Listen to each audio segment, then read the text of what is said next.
Hello student. Today discuss about the mathematics first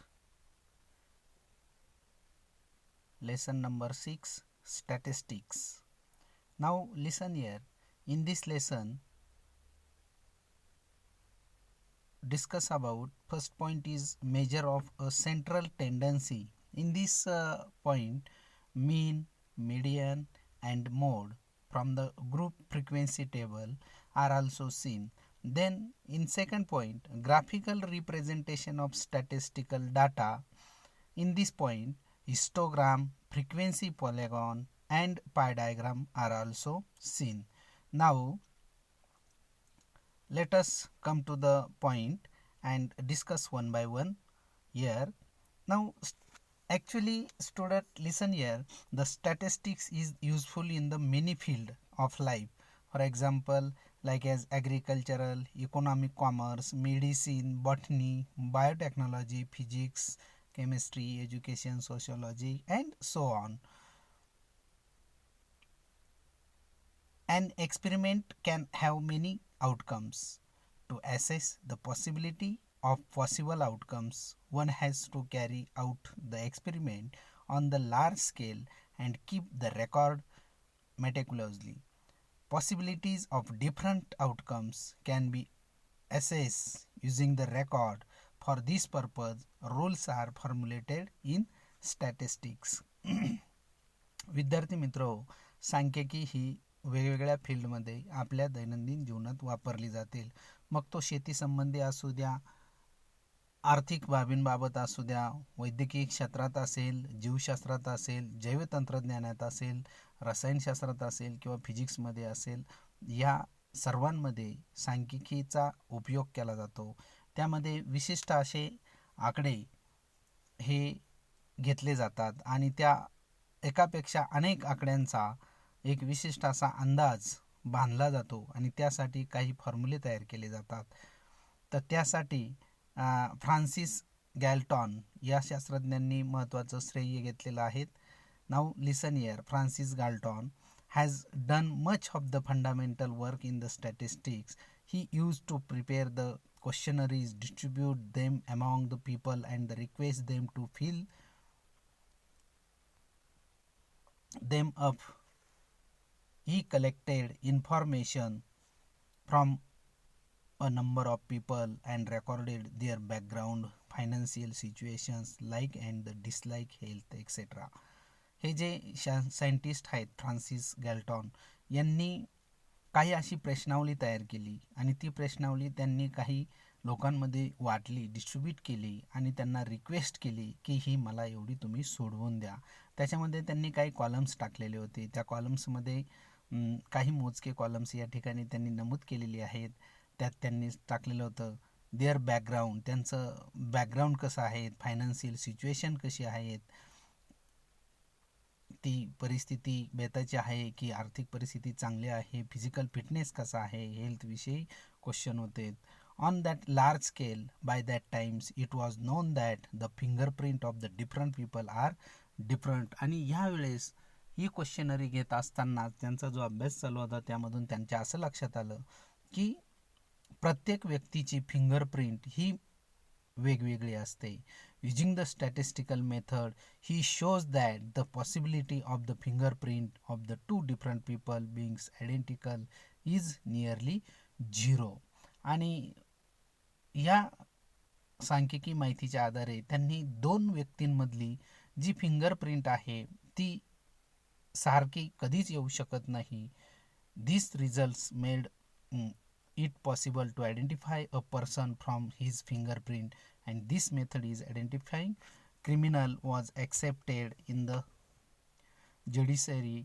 He had done much work in the field of the anthropology of human and other animals also.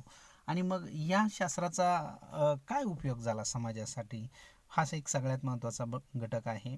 तर यामध्ये ह्या fingerprint जर प्रत्येक व्यक्तीची वेगवेगळी आहे, दोन व्यक्तींच्या फिंगरप्रिंट ह्या कधीही एकसारख्या असू शकत नाही. यासाठी क्रिमिनल मोठमोठे गुन्हे घडतात, ह्या गुन्ह्यांमध्ये क्रिमिनल शोधण्यासाठी त्याचा उपयोग होऊ लागला. एखाद्या हत्याराला जर एखाद्याची फिंगरप्रिंट ओढलेली असेल तर ती फिंगरप्रिंटवरून जे काही संशयित गुन्हेगार पकडलेले असतात त्यांची फिंगरप्रिंट टॅली केली जाते आणि त्यावरून योग्य गुन्हेगार जो आहे तो यातनं पकडला जातो. असं हे मोलाचं योगदान या फ्रान्सिस ग्लॅटोन यांनी आपल्या जगाला दिलेलं आहे. पुढे जाऊया. We usually find a specific property in the numerical data collected in the survey that a score have a tendency to cluster around the particular score, and this score is a representative of the number of groups. The number is called the measures of the central tendency.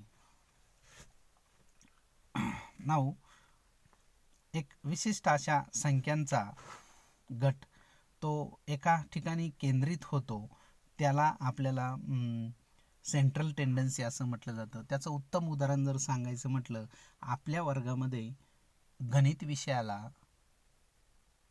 चांगले marks मिळणारे जे काही rating आहे त्याला आपण म्हणतो, तो साधारणतः जर आपण पकडला 50 पैकी एक एक्झाम घेतली आणि 50 पोरं परीक्षेला बसलेली होती, तर त्यापैकी जवळपास 25 ते 30 मुलं अशी आहेत का त्यांचे जे मार्क्स आहेत ते मार्क्स साधारणतः 30 पासून तर 35 पर्यंत 30, 32, 35, 30, 32, 35 या दरम्यानचे मार्क्स जवळपास 25 मुलांना मिळालेले आहेत.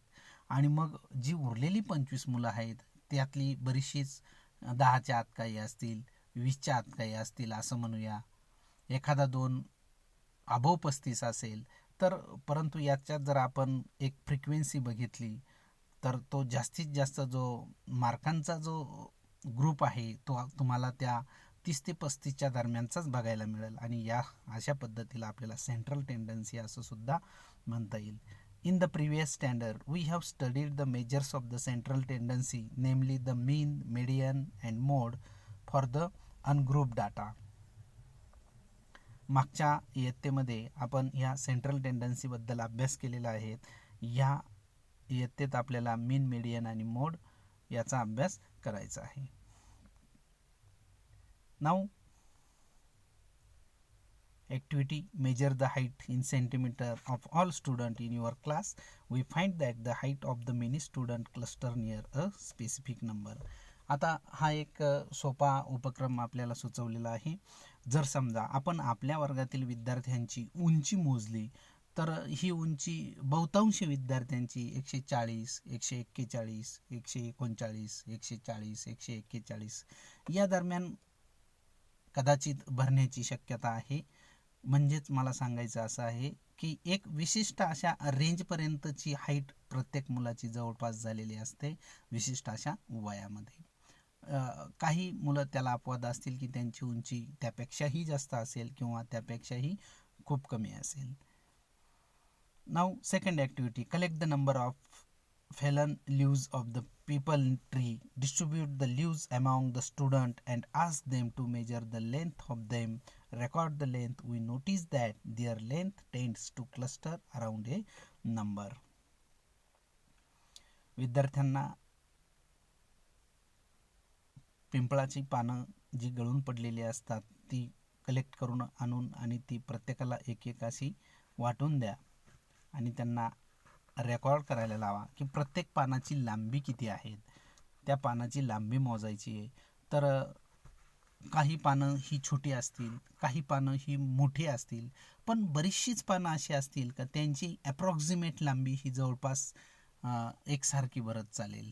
म्हणजे एकसारखी भरण्याची जी काही पानांची संख्या आहे, एकसारखी लांबी भरण्याची पानांची संख्या ही जी आहे ही जास्तीत जास्त असेल. थोडी पानं अशी असतील का त्यांची लांबी कमी असेल आणि थोडी पानं अशी असतील का त्यांची लांबी प्रमाणापेक्षा थोडी जास्त असेल.